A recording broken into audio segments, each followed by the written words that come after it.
আপনাকে ভালোবাসতে আমার আপনার সাথে যোগাযোগ রাখার প্রয়োজন নেই। আপনিও জানেন যোগাযোগ তো একবার না বহুবার বন্ধ হয়েছে, বহুদিনের জন্য। পালো তো আমি আপনাকে সেদিনও বেসেছি। থাক না যোগাযোগ বন্ধ, থাক না কিছু কথা আল্লাহ জানুক, কিছুটা কি বোঝ জানুক, বাকিটা আমি আর আমার নির্ঘুম রাতের মাঝে সীমাবদ্ধতা করুক। কিছু একটা অপূর্ণ ছিল যা কখনো পূর্ণতা পাইনি। কেউ একজন আমারও ছিল কিন্তু সে আমার হয়নি। তারপর যাকে বহুবার দেখার পরেও মন ভরে নাই, তাকে আজ বহুদিন দেখি না। তোমাকে আজও পুরোপুরি ভুলে ওঠা হয়নি। তুমি আছো, তুমি রয়ে গেছো। তুমি আমায় ভালোবাসোনি, এটা তোমার ভুল ছিল না। তোমার জায়গা থেকে তুমি সঠিক ছিলে। ভুল ছিল আমার। কেন জানো? বিনা অনুমতিতে তোমাকে ভালোবেসেছি। তোমাকে না জানিয়ে সহস্রাধিক স্বপ্ন বুনেছি।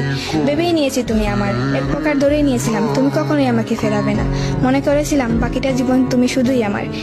এসব কিছুই বলছিল, সব কিছু বলছিল। আরো বলছিল কি জানো? আমি বোধহয় জানতাম তুমি ঘৃণা করতে পারো না, তুমি অবহেলা করতে জানো না, তুমি তুচ্ছ তাচ্ছিল্য করতে জানো না, তুমি অসহায় করে দিতে জানো না।